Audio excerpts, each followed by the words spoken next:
Okay, good morning. Welcome to our tutorial session. I'm Mabel Chow.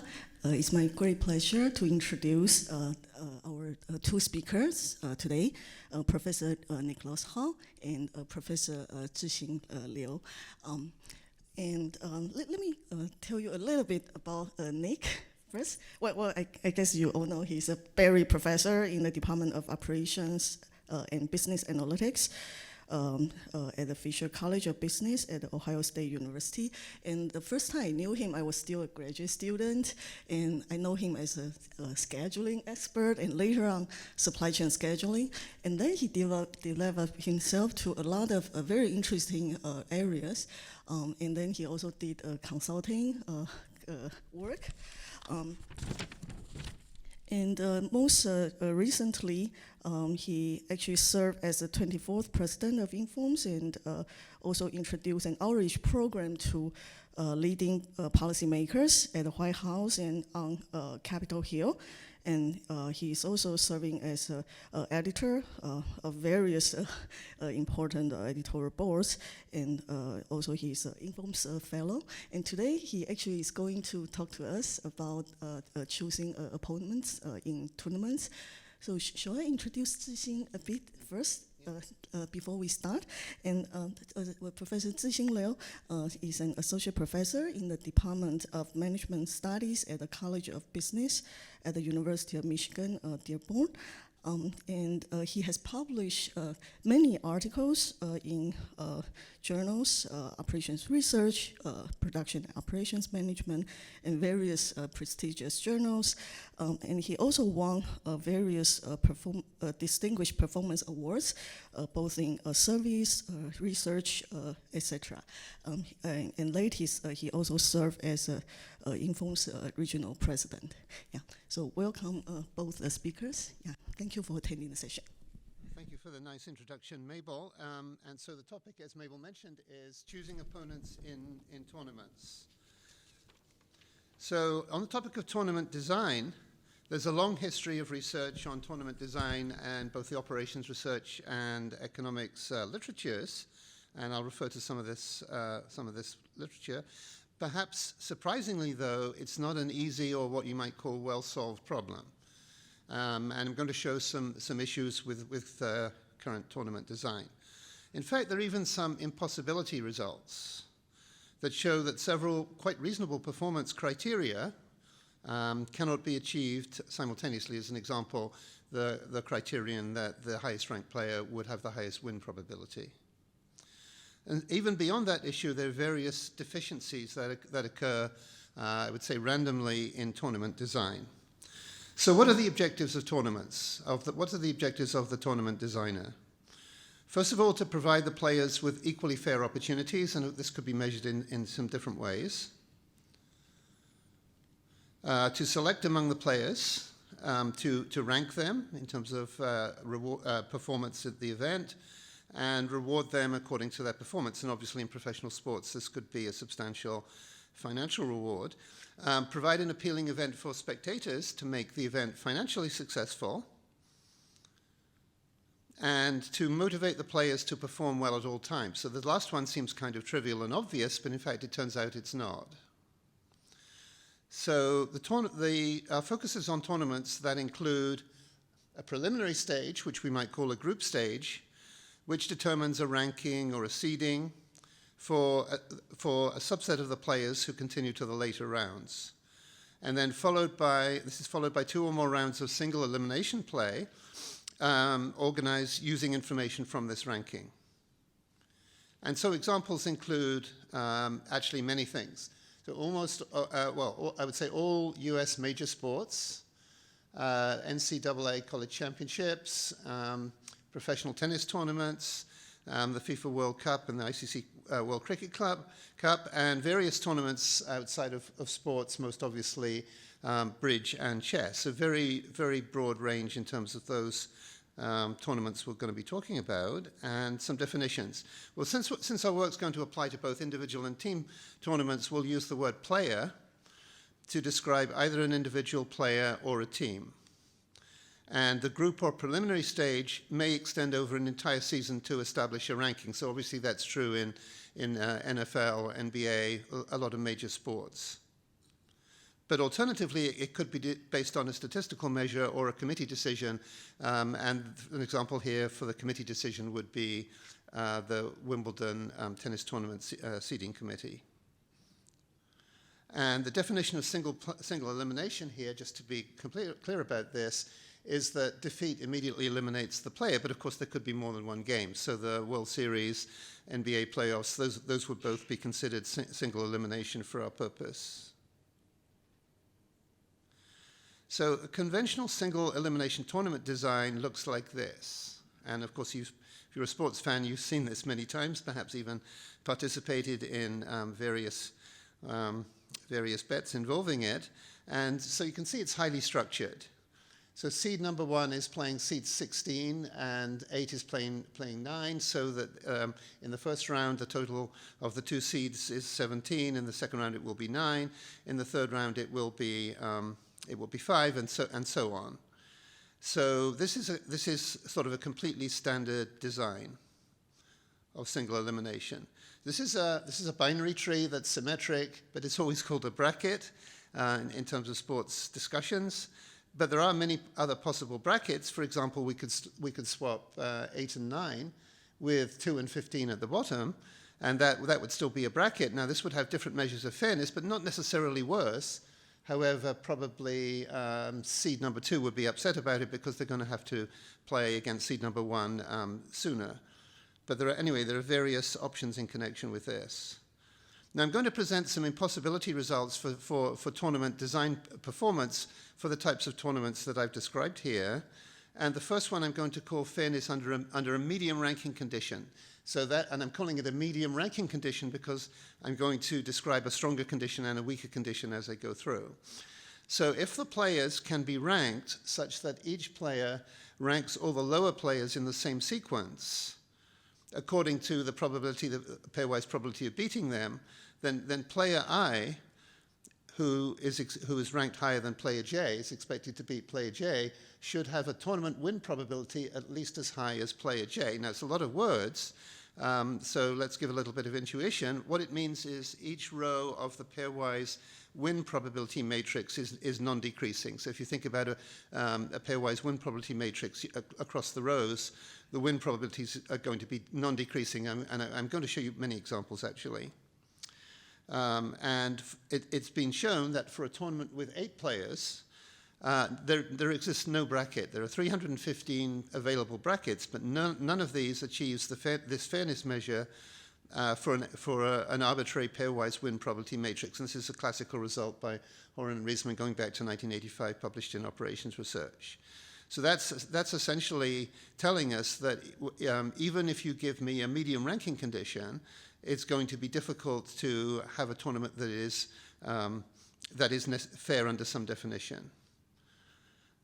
Now, under a strong ranking condition, there's a more general impossibility result. If for every pair of players I and J being greater than I has a higher probability of beating every other player than J does, then again, I should have a tournament win probability at least as high as J's. And this is similar to the previous definition, similar to the previous intuition, but we're going to add an additional condition. So now each row of the pairwise win probability matrix is non-decreasing, and in addition to that, each column is non-increasing. So what we would typically say here to describe this is that player I dominates player J. And surprisingly, for a tournament with 8 or more players, no bracket achieves this fairness measure for an arbitrary pairwise win probability matrix, and this is a more recent proof, Wu and Shoham, in 2011. So what I've basically shown you with these 2 pages is that there's no perfect tournament design that guarantees fairness. And the other issue that's going to be surprisingly important here is elimination of shirking. So players should have a non-negative incentive to win every game. For a tournament with fixed groupings, meaning a bracket, at the following round, allowing exactly one player, this is a very strong requirement, allowing exactly one player to continue from each group is both necessary and sufficient to eliminate shirking. And this is from, again, a recent result from Vong 2017. Note this would be a strange tournament, actually. This solution would frustrate spectators and reduce interest in the tournament. So you can imagine playing the World Cup in South America and a lot of people flying from around the world, and only one team goes forward from every group. So it's probably not really very practical. And Vong makes this point as well. Probably not very practical. And then some other deficiencies in tournament design that can occur randomly. Top-ranked players may randomly incur bad matchups. I'm going to show you exactly what I mean by this, which introduces an unnecessary element of luck. So why should the top-ranked player, who's been the top performer up to this point, based on whatever statistics, why should they have to play an opponent that they happen to play poorly against? Tennis is the obvious example. So being ranked very highly after the preliminary round does not provide any particular advantage in the single elimination stage of the process. And the use of a further point, the use of a conventional fixed bracket fails to allow players to take into account information that develops during the tournament. Again, the World Cup is a good example. So you have injuries to a star player on one team, and that definitely changes their odds, definitely changes which other teams would feel confident about playing them. And the design also encourages shirking at the preliminary round in order to achieve an easier path through the tournament. I'm going to show you some famous examples, actually. You may remember some of them are quite recent. 2012 Olympics was one. So these are deficiencies in tournament design, quite apart from the impossibility results that I showed earlier. Let's talk a little bit about shirking, meaning not playing your best, not trying to win. Shirking diminishes the prestige and the credibility and profitability of the tournament, and perhaps of the players as well. But there's much more. Due to substantial amounts of gambling, and the example I gave was $1.8 billion on the 2018 most recent World Cup. Shirking raises the possibility of legal liability, because if you had bet on a team that obviously turned out to be shirking, you would feel you deserved your money back.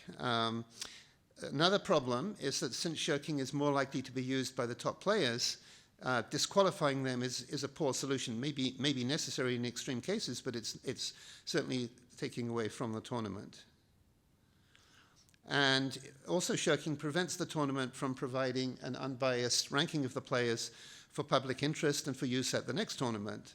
So lots of problems with shirking, and anything we can do to reduce it, in the best case eliminate it, would be definitely a positive. So there are some famous examples of shirking. In the 2005-2006 basketball team, LA Clippers, obviously lost some late season games because they didn't want to play the Dallas Mavericks in the following round, which would have been the case if they'd won the games.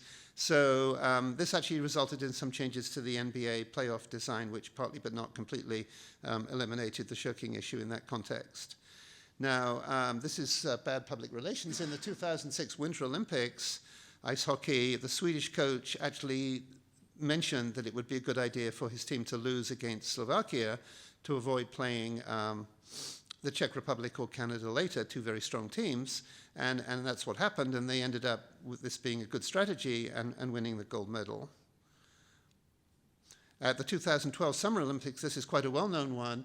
The Chinese, Indian, and South Korean teams were disqualified for deliberately losing their group stage matches to improve their later prospects.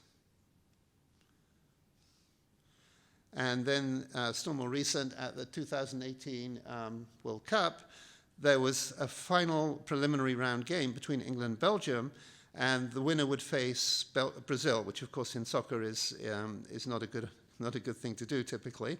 And so both players rested their top players. Belgium did something even stranger, playing their players in different positions. Nonetheless, Belgium won the game 1-0, but they ended up beating Brazil, so they didn't really need this. This wasn't really necessary. And so this is the report the next day, and it says, in today's crucial group stage match between England and Belgium, the Brits narrowly managed to come out on top by coming out on bottom of a hard-fought 1-0 loss. so make kind of pointing out that's a bit of a silly design. And I can give you an example of even worse shirking. And this is a famous one. In the 1998 Tiger Cup, so Tiger Cup Asian football is a competition between nations in Asia, a sort of a regional competition. The winner of the last group game between Thailand and Indonesia would need to travel to Hanoi and play in front of a hostile crowd, whereas the loser could conveniently stay in Ho Chi Minh City and play Singapore, which was perceived as a weaker team.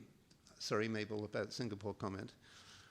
And here is what happened. I tried to show you some video. Indonesia is white and Thailand is red. Actually, this, so, no, need to play this video? Okay, thanks.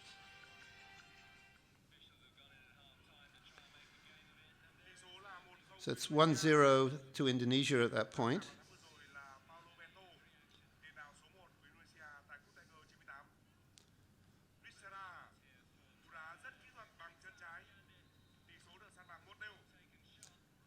That's 1-1.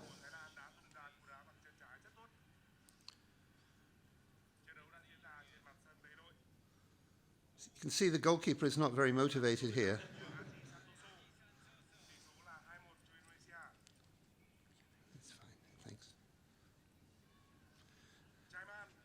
So that's 2-2, and now we go to extra time. The situation is going to get much worse. The goal you can see on the right is the Indonesian goal. So those are the Indonesian players dressed in white.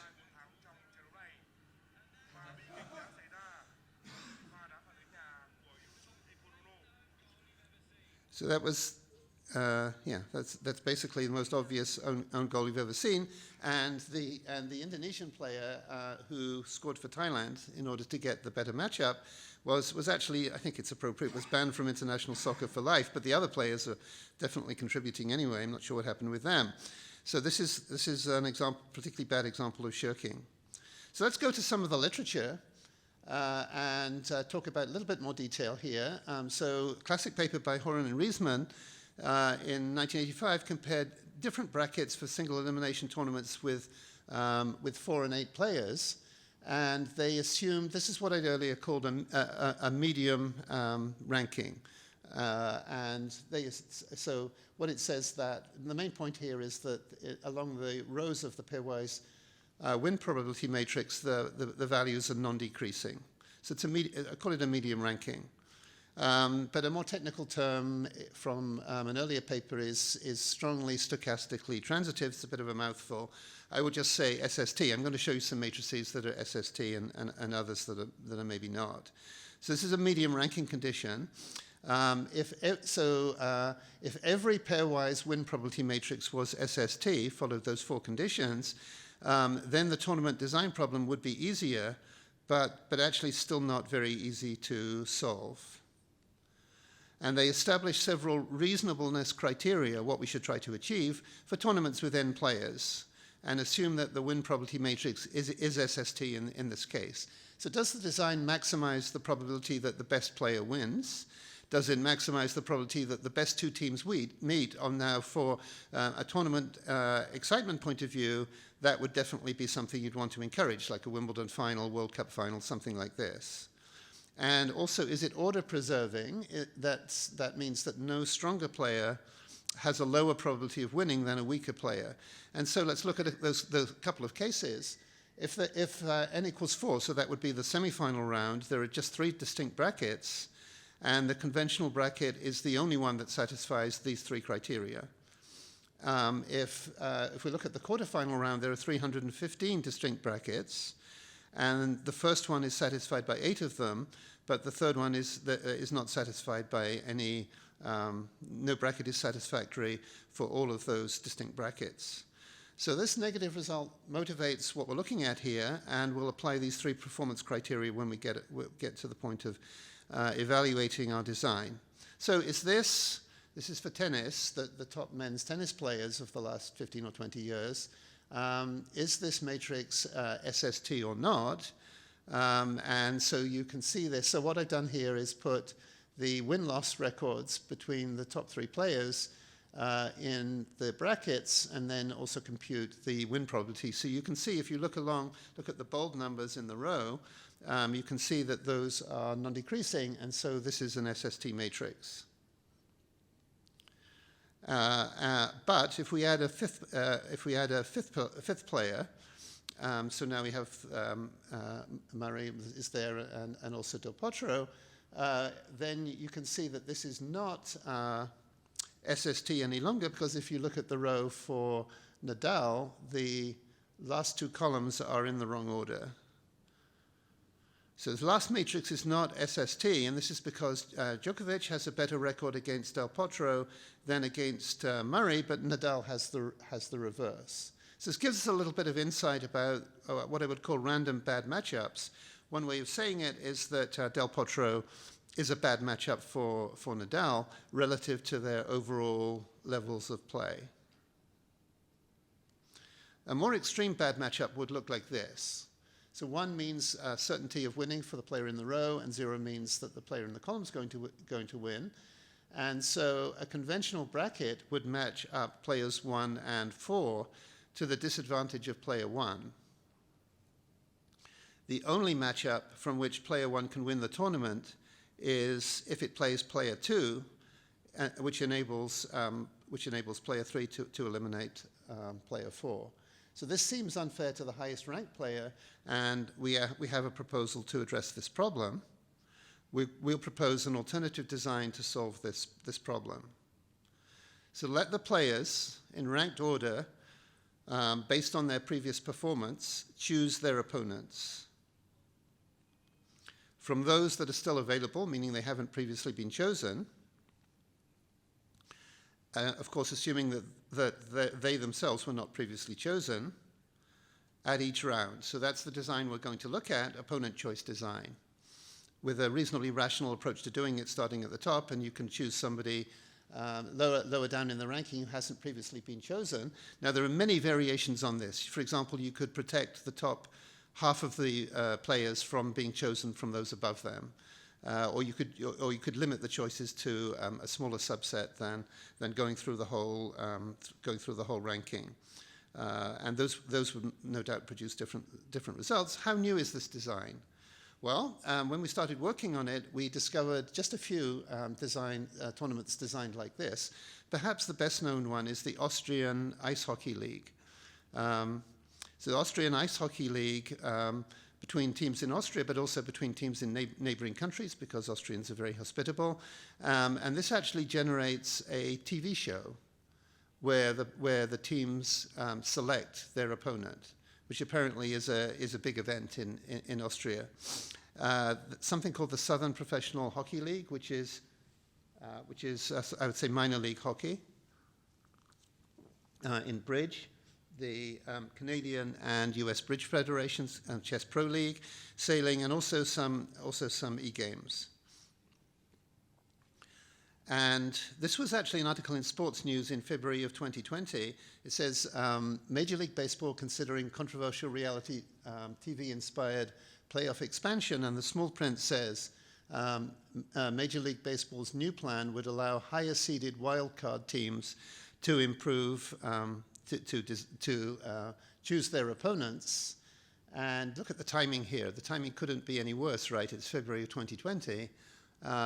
Nothing could be done since on this. So I don't know if this will come back, but it's certainly an interesting possibility if it did find its way into US major sports.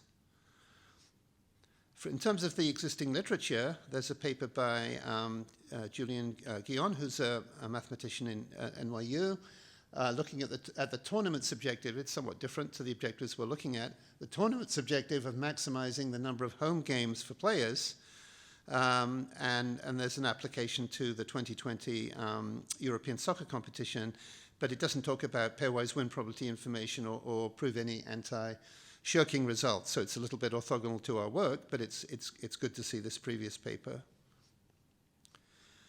So some questions to ask about the proposed tournament opponent choice design. Does it resolve the random bad matchup problem?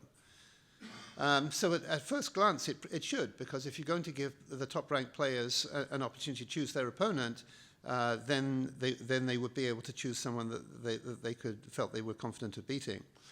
Does it provide reasonable results for real-world sports data? We're going to look at this for tennis data. Does it improve on the bracket design for the 3 reasonableness criteria under large sample testing and sensitivity analysis? We're going to look at this with a simulation study. And fourthly, does it reduce shirking? And we have some theorems about reducing, not necessarily completely eliminating, but about reducing shirking. So this page is really what our objectives are in terms of the work, having presented the design.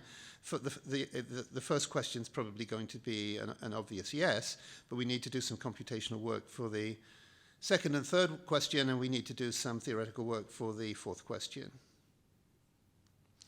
So some comments about this design. It's actually not just a single design. It opens up a wide range of new designs and related analysis in tournament design. And we think of our work as an early exploration of this range. And I've presented this work a number of times to PhD student audiences. And I said, look, there's several PhD theses here that you could investigate. We need to compare the tournament results under our design using the 3 reasonableness criteria discussed above with those under a conventional bracket. And what we're looking for really is not a radical change. We're not looking for a situation where the top-ranked player has 100% win probability. That's not a tournament. That would not be interesting. But we're looking for a small and reasonable change in the direction of reasonableness, actually. The tournament design changes we're recommending occur at the single elimination stage of the tournament. However, they reduce the incentive for strategic behavior, such as shirking at the preliminary stage. This is exactly going back to the England-Belgium game in the 2018 World Cup, and therefore they potentially improve both stages. So we're going to make some assumptions, but later on we may vary them a little bit. The players have a ranking or a total order based on earlier performance, or in some cases, the decisions of a seeding committee. And I should also say that all major professional sports have tie-breaking rules. And if you look up the tie-breaking rules for NFL or NBA, they go to about 12 different options. The last one is probably just random, but there's many different ways of doing this. So certainly in practice, it's always possible to establish a total order. Each player, so we're going to make a full information assumption here. Later on, we'll vary it and see how much difference it makes. Each player has full or partial knowledge of the pairwise win probability matrix. First of all, we're going to assume full knowledge. And at every round, each player can choose its opponent, does so with the objective of maximizing its tournament win probability. Well, this is the natural, obvious objective of each of the players in the tournament. I'm not sure it's universal, because there is some discussion, particularly in professional tennis, about the last event of the season, which is typically, I think, the Shanghai Masters, where the players want to achieve the number 1 ranking at the end of the year, which is very prestigious, and that doesn't necessarily involve maximizing the tournament win probability. It typically involves maximizing the probability of reaching, for example, the second or third round. The full information assumption will study a situation where each player has complete and accurate information about the pairwise win probability matrix. And this is most realistic where the players have played each other frequently. As, for example, in professional tennis, actually table tennis would also be good, and probably in some esports. The resolving ties for ranking, I'd mentioned this previously. Our design requires a total order without ties, but in fact, NBA and the NFL uses 12 sequential performance-based rules. NBA uses a similar procedure. Tournaments that use limited within-group performance information, including the World Cup, could have more ties for ranking, and so in that case, we could use the pre-tournament ranking, or more detailed group performance information. How many goals did you win by? Something like that. So I'll address the bad matchup problem. Talk about the bad matchup problem. So QI on the top left, QI is the probability that player I wins the tournament, and there we can see the pairwise win probability matrix, and the problem is the 0. if player 1 plays player P4. So if player 1 chooses P2, the win probability, they first of all have to beat 2. Also, 3 has to beat 4, otherwise they're still not going to be successful. And then 1 has to beat 3. So it's P1, 2, P3, 4, and times P1, 3, obviously assuming independence of the results. If player 1 chooses player 3, then we get P1, 3, P2, 4, P1, 2. And so comparing these two probabilities, player 1 will choose player 2 if you can see the inequality basically if P3 4 is greater than P2 4. So what's the intuition from that? Player 1 is letting the other player, so P4 is really the enemy here. Player 1 has to avoid them. So player 1 must let the other player, which has a better chance to beat player 4, do so. And notice that in the remark, notice that player 1's choice of player 2 or player 3 as its next round opponent is independent of whether P1, 2 or P1, 3 is larger. It's independent of whether it has a better chance of beating player 2 or player 3, because eventually it's going to have to beat both of them anyway. And so what this tells us is that a myopic strategy, this is really related to algorithm design, what this is telling us is that a myopic strategy is not generally optimal even for 4 players. So how many players will choose? At the semi-final round, only 1 player gets to choose because that defines both the matches to be played. The quarterfinal round, 3 players choose their opponents. And at the round of 16, 7 players choose their opponents. I think you can see what's happening here. In a tournament with n players, the number of players who choose their opponents is n over 2 minus 1. But we could actually restrict it to be a smaller number in order to improve the design and to reward the players who are not at the very top, but in the top half of the bracket, in order to protect them, actually. And our tournament design allows flexibility for a smaller number of players to choose their opponents, or to exempt the higher ranked players from being chosen. So Jishin's going to talk about the tournament design. Thank you, Nick. Okay, so in our model here, we assume there is capital N equals 2 to the power of n players. So at any round, player 1 can choose its opponent. So then the highest ranked unchosen player, for example, player 2, if not chosen by player 1, or 3 otherwise, will make his choice, and so on. So if we only consider the first round with capital N players, so there is n over 2 minus 1 stage Stackelberg game. But actually, since there are more rounds, so the game runs deeper for that. Okay, so here the ranking is very important because it determines who will choose its opponent. So here we consider 2 ranking systems. Under a static ranking, a player's ranking remains the same whenever it wins its opponent at whatever ranking. So the first ranked player will always be ranked first, the second one, or even the last one will always be ranked the last. Okay? However, under a dynamic ranking, the winner of a game inherits the higher ranking of the 2 players in that game to the next round. So for example, if player 8 beats player 1, or player 7 beats player 2, then player 8 will rank the first, or player 2 will rank the 7th. Okay, so we can see dynamic ranking will benefit the low-ranking players, right? Okay, so actually there can be some other ranking system, like something in between, like what has been used in the chess, like the ILO system. So here is our algorithm.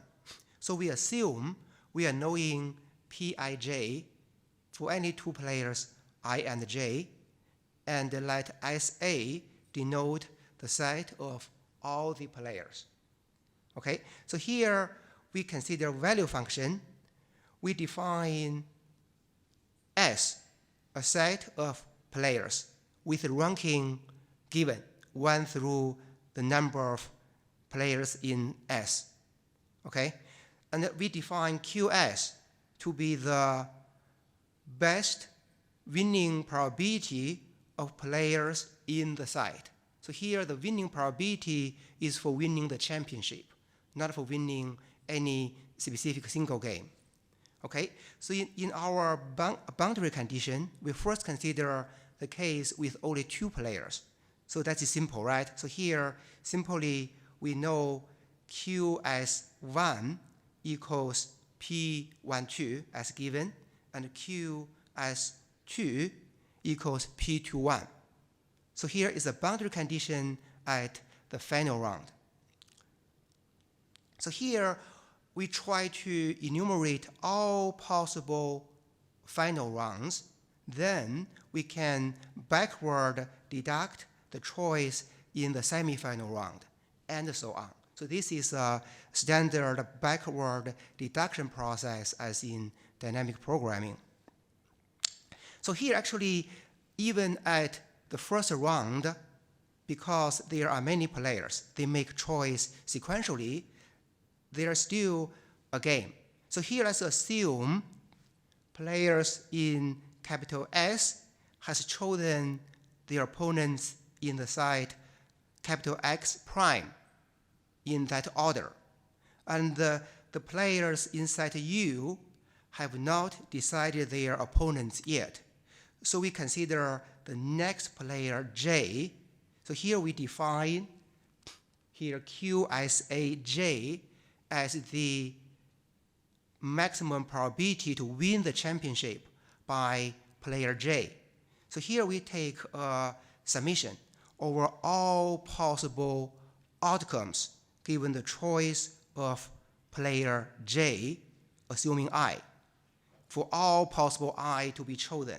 Then we multiply the probability for that set of players to occur in the next round and the winning probability of player S, of player J in that round. So here we basically enumerate all the possible outcomes and taking considerations of subsequent players into consideration. So basically that maximizes the winning probability of player J. So if we roughly consider the time complexity, is something like you can see at the end of the theorem. It is quite big.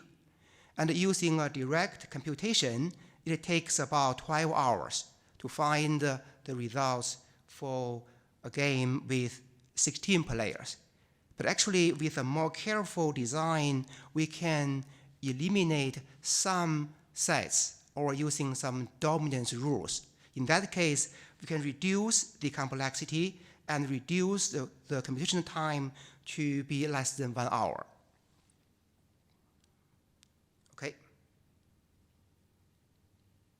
So here, to show how the algorithm works and what will be the results, we consider an example.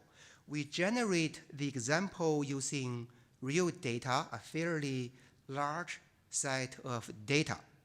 So basically, we obtain data from the Sports Hub data, Association of Tennis Professionals. We consider over 28,000 games and between the top 16 seeds. Okay, and be careful here, in our table here, a player 1 is not any specific player. Player 1 is a conceptual player. It is something we can view as an averaged seed 1 player. So in that case, we can estimate the winning probability of every seed against another seed, as you see in the big table here. And with this table, for example, we can compute the opponent choice. in the problem, actually seed 1 will pick seed number 7. And accordingly, seed 2 will pick seed 4, and 3 will pick seed 6, and finally, seed 5 will play against seed 8. So here, actually, we can, given this solution, we can find the probability such that the players or the seeds 1, 2, 3, 5 win. That will be the product of the 4 winning probability, which is 0.108. Okay? And similarly, we can compute the winning probability of player 1 in all the cases. Okay? So in that case, so player 1 will pick player number 5. So given this outcome, of course, this is only one out of many possible outcomes. Actually, there are 8 outcomes, assuming seed 1 will proceed to the next round. So we can find the probability, as you see in the column PSI, for each outcome. Then for each outcome, there will be a winning probability of player 1. And we multiply them together, and we add them up. We find, finally, the tournament win probability of player 1 is 0.347. I'm sorry, 0.342. Okay, so that is what we can do to the best of player 1, given all free choice of all the possible players.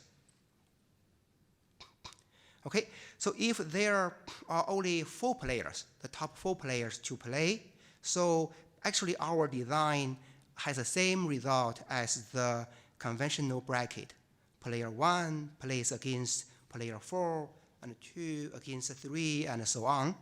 If there are 8 players, so the decision will be something like here. So we see seed 1 plays against seed 7, 2 against 4, and so on. So here we can see because seed 1 does not play with plate 8. So basically, player 8 benefits from our design a lot. You see the probability at here. Okay, and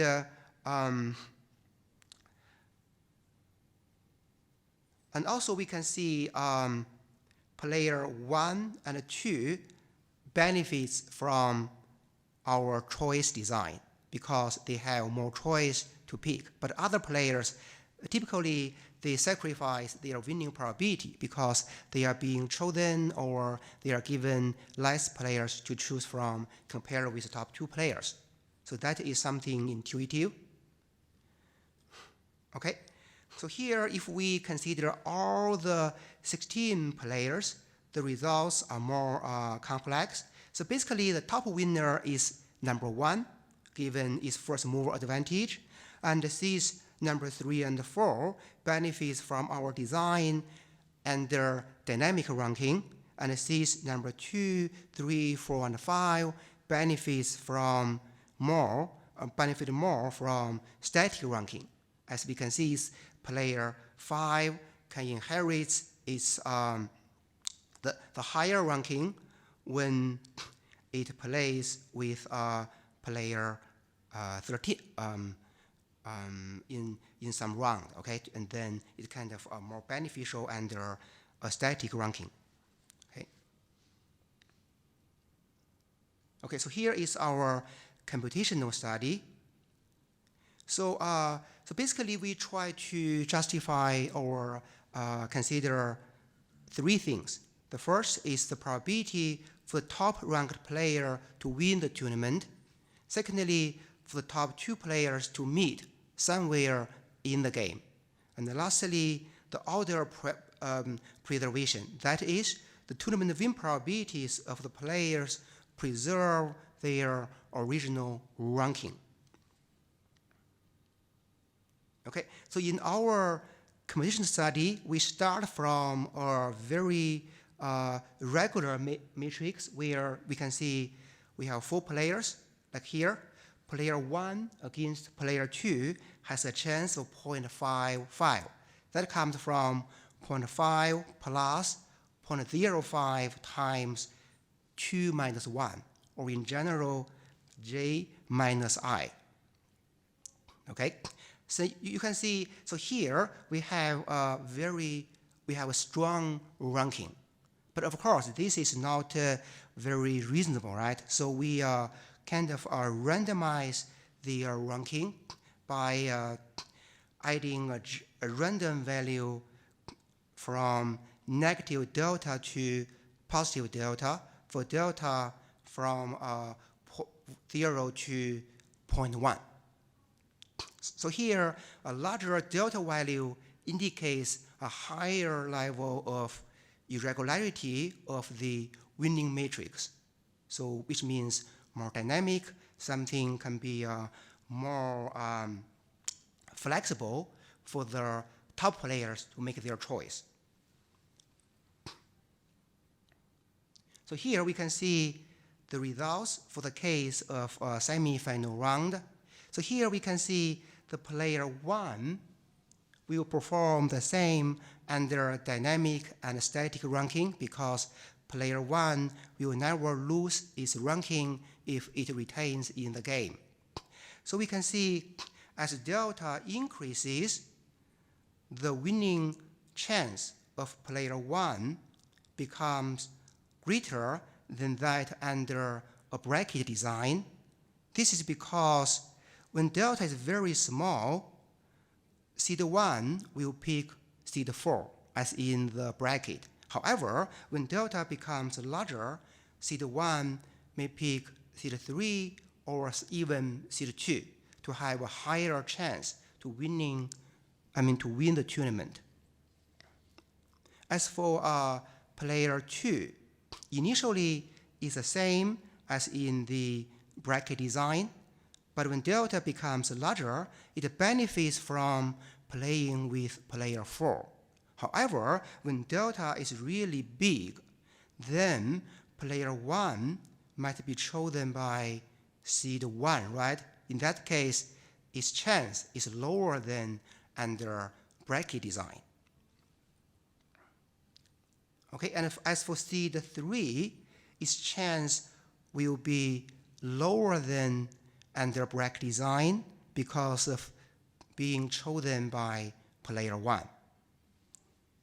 And for player 4, it's kind of similar, but it benefits slightly from the choice design. For the case, it is picked by player number 2 or even number 3. So here is the summary page for all the 4 figures. Now we see the case with 8 players, or in the quarterfinal round.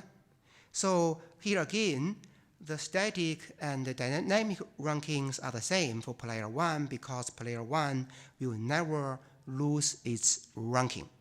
Okay, we can see player 1 benefits from its choice.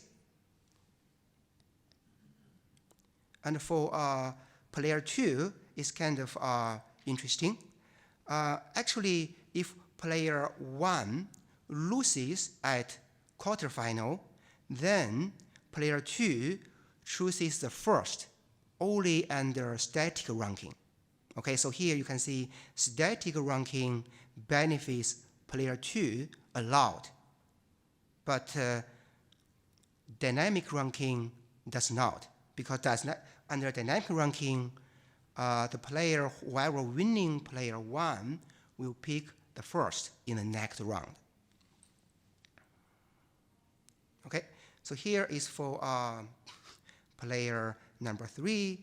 It has an increasing tournament win probability due to less dominance by players 1 and 2 as the matrix irregularity increases, and more benefit comes from retaining higher ranking under the static ranking.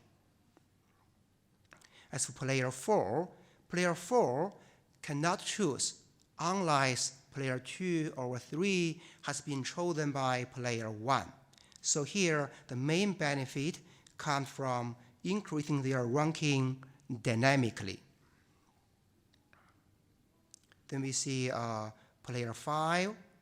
Player 5 has a worse position compared with in bracket design because of being the chance of being chosen by players 1, 2, or other higher ranked players. And for player 6, we have a similar finding.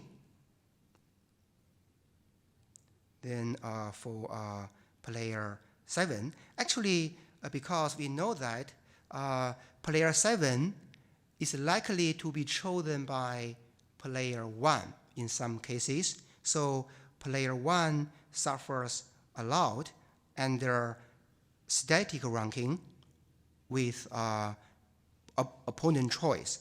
But under dynamic ranking, because when it wins a top players, it will inherit the ranking, so the case is not so bad. It's even actually the same as under the conventional bracket. Okay, now we see player number 8. So here it benefits a lot from the dynamic ranking with opponent choice, and it will be, in the worst case, under static ranking with opponent choice.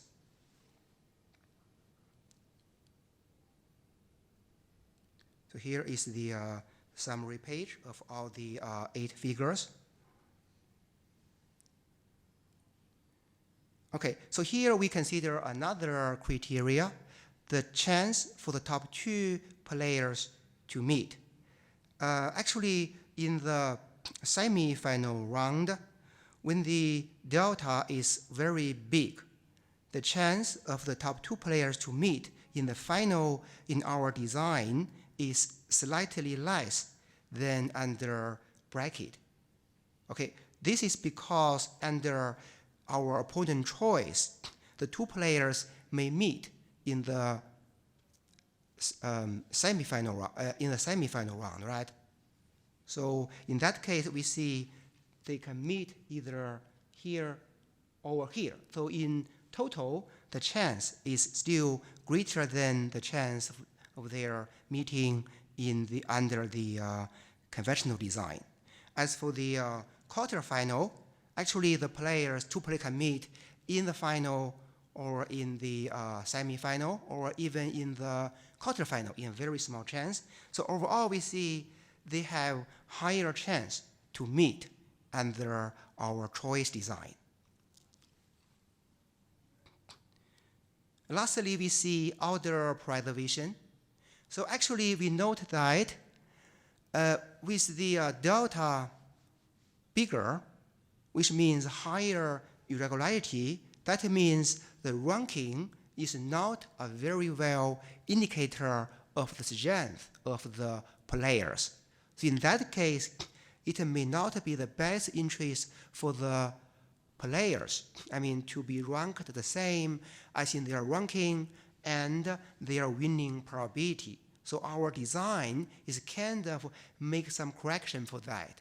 So that is under the choice design, the order preservation is slightly inconsistent compared with that under bracket design.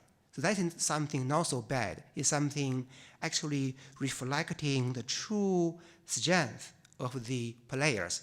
But the difference actually is not so big. It's very small.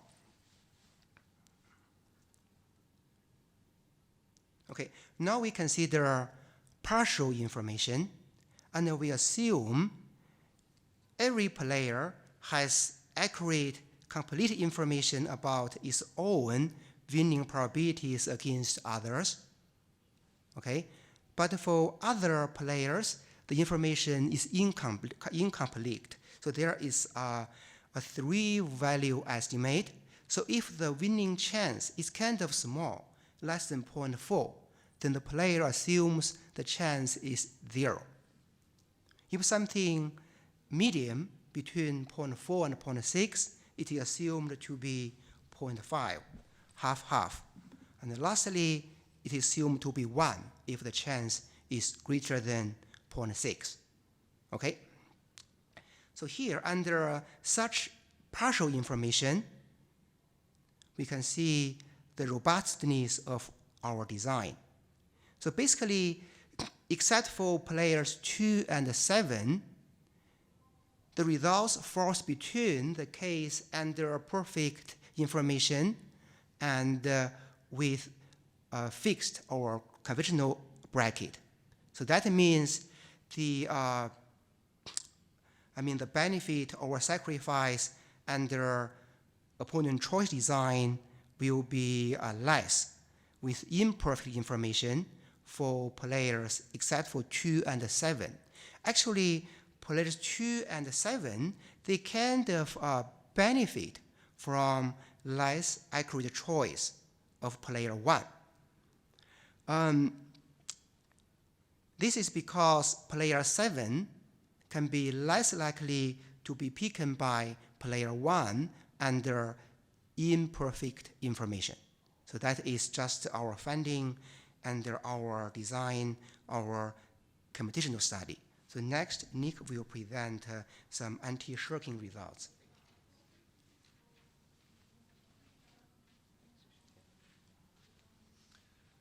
So I'm going to talk about shirking, which is the main thing we haven't covered up to this point. So overall perspective. So from this actually I would say very elegant result by Vong in 2017, it's not possible to eliminate shirking entirely without imposing on the tournament design a severe restriction that would reduce the tournament's appeal to spectators, and he makes that point as well. But the key word is entirely. So we can do something actually. So due to this remark, what we're going to do is focus on the final game at the end of the preliminary round. Maybe that seems restrictive, but it's actually exactly where the worst shirking occurs. And it's in this situation that shirking is most likely, which includes the England-Belgium game, which I discussed, and also the notorious Indonesia-Thailand game with the video that I showed you. So first of all, we have a negative result. If the subset of players who continue to the following round is dependent on the result of the final game, then it's not possible to eliminate shirking. And this is proof by example. I think I'll walk you through the proof. So suppose that by winning the final game, player P eliminates its opponent, which we'll call O, but allows into the next round another player E, E is short for enemy, that player P cannot beat. Well, then there does exist a probability matrix under which player P's tournament win probability is reduced by the presence of E in the next round. For example, suppose player E always beats every continuing player, including P. So that limits what we're going to be able to do, but we can still do some things. We have a positive result that does not incentivize shirking in situations where the subset of players which continues to the next round is independent of the result of the last preliminary round game. So if the ranking of outside players that continue to the next round is not dependent on the result, and outside means neither player P nor its, we're discussing the shirking of player P, neither player P nor its immediate opponent O.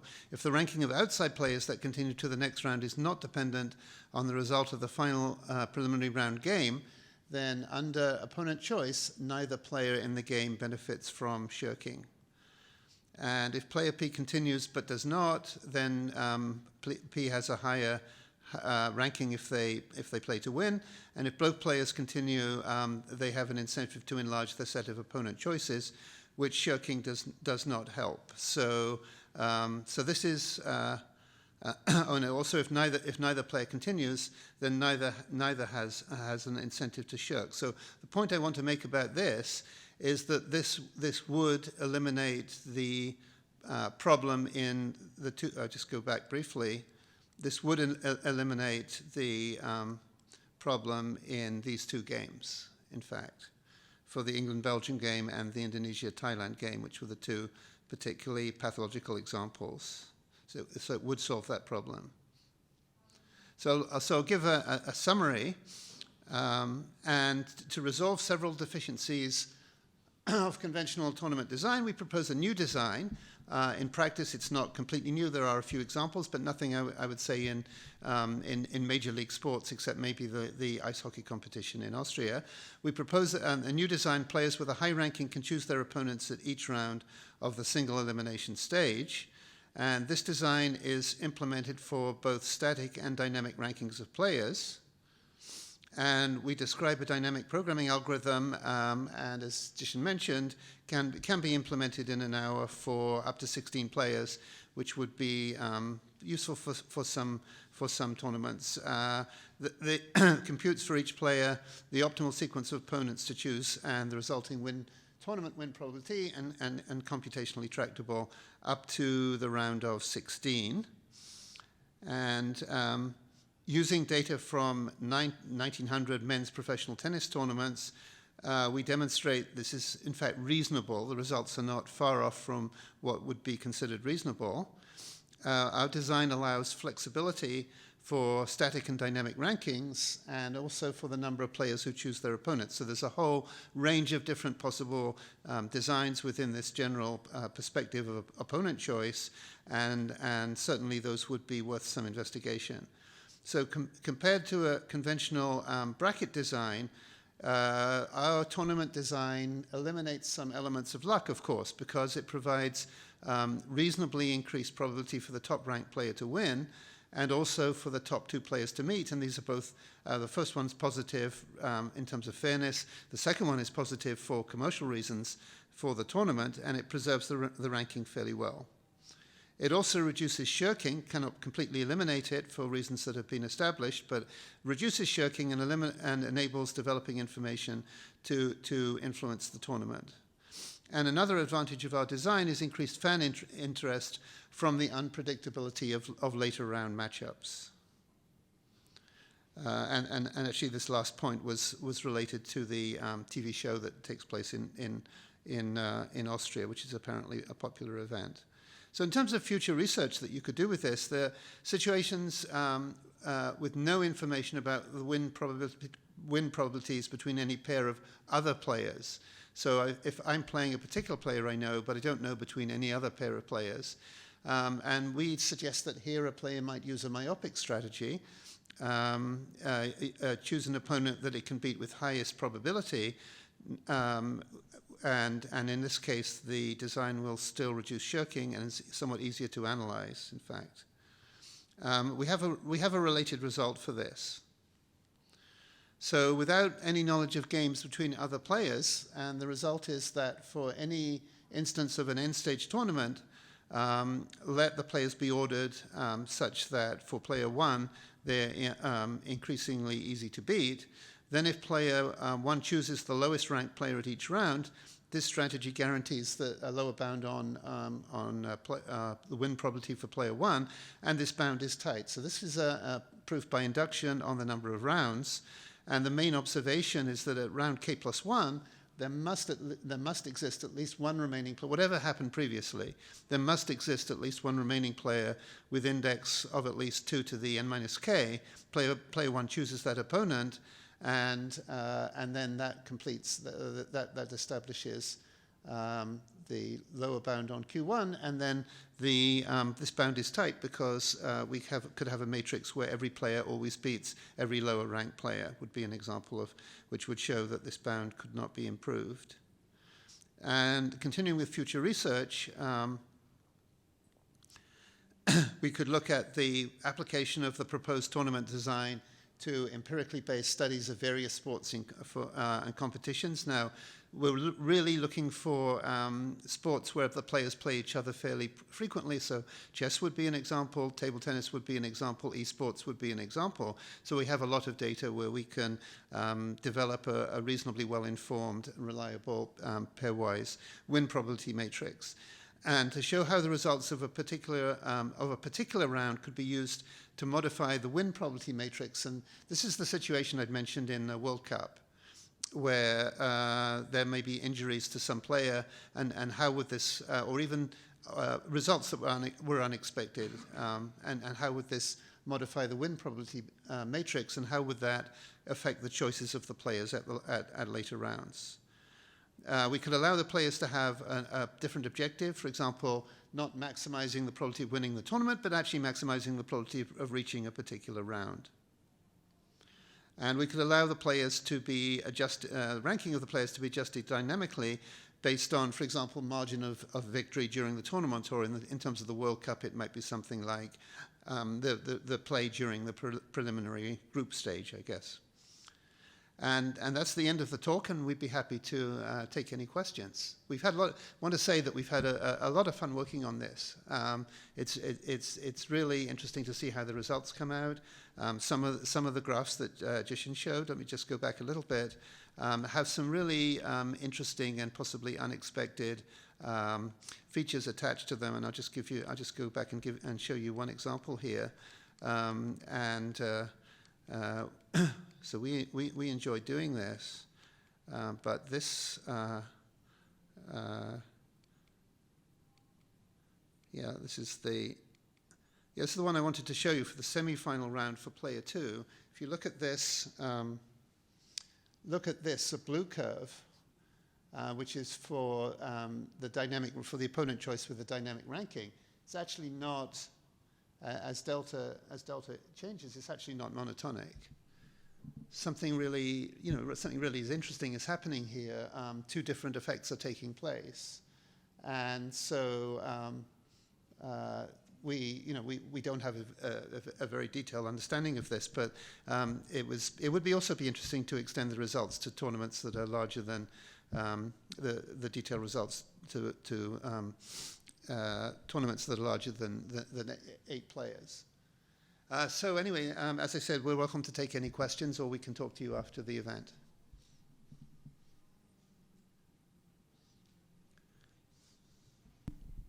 Thank you, Nick and Zhixing, for a very interesting introduction to the topic. I guess from how Nick presented the video just now, I discovered another talent of you. You can probably be a sports reporter in the future after you retire. So anyway, do we have any questions from the audience? Yes. Yeah, please.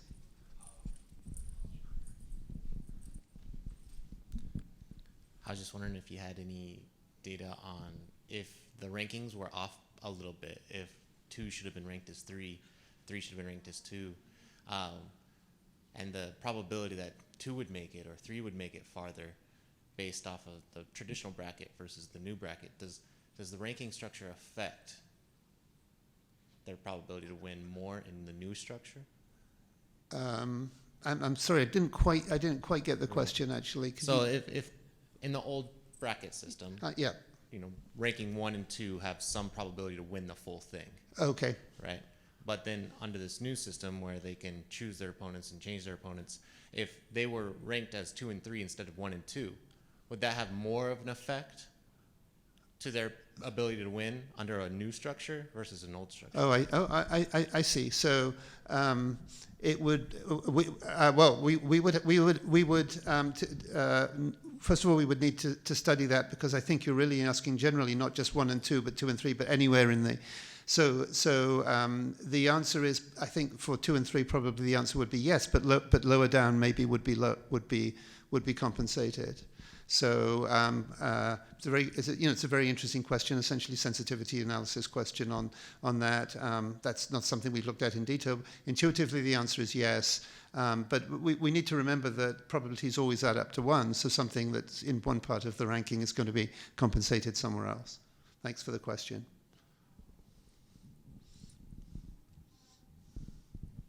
Any other questions from the audience? I guess for the beginners' benefit, can you maybe elaborate a little bit on, for example, what kind of papers, maybe a list of papers or maybe some references they can refer to if they want to work in this area in the future? Well, there are two papers by, first of all, I think the easiest thing is if I send people a copy of my talk, which I'd be happy to do. I mean, the classic work is this operations research paper in 1985 by Horn and Reisman, and then there are the 2011 paper with a negative result by Vu and Shoham, and then the very nice, elegant results. This person's a PhD student at Yale, actually. Very impressive work by Vong in 2017. So those would be some of the main papers. But then in terms of actually opponent choice, the only previous work that we're aware of is two papers by Julian Guion, who's at NYU, and we talked about one of them, and he has a second one which is more closely connected with the Euro soccer tournament, and I'm sure he'd be happy to send them, or we can give you the more detailed. In the written tutorial, Mabel, in the written tutorial version, which I think everybody at the conference has, all of these references are included. So I think that would be a reasonable way of starting it, but not a huge literature, actually. Well, I mean, on opponent choice, just two previous papers. We have a working paper, and on tournament design, generally, a consistent but not a huge literature again. Thank you for the elaboration. Any other questions? I was just curious if you have any extended results for how this might affect. Oh, I see. Yeah, I was curious if you have any idea how this would affect other bracket styles, like double elimination or anything else other than that. Oh, that's a great question. I mean, that's something we would like to do in the future. Double elimination, possibly even. I think you're probably familiar with the Swiss ranking system. So those would be the next two that we would like to look at. We haven't done it. We already have a fairly lengthy working paper just doing this. But I really think this is a great topic for PhD students to work on, because there's a lot of things that are not discovered here, and it may come to pass. We don't know, but it may come to pass that Major League Baseball will adopt this. I mean, if it hadn't been for very bad events in March of 2020, they might already have adopted it. And so I think it makes a lot of sense, actually. If I was a top-ranked player, I would certainly appreciate this.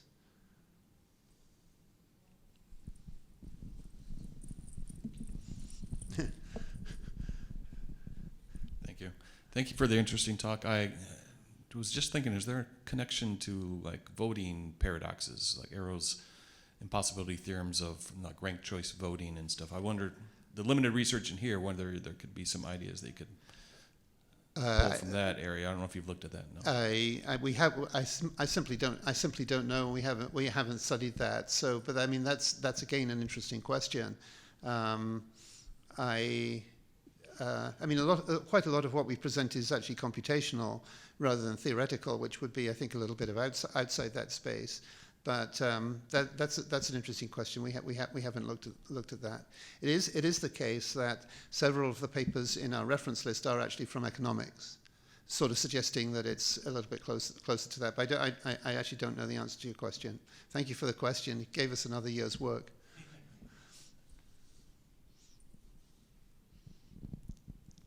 Any other questions from the audience? All right. Thank you. Thank you very much. Thanks. Yeah. Happy to chat with you if you have anything else.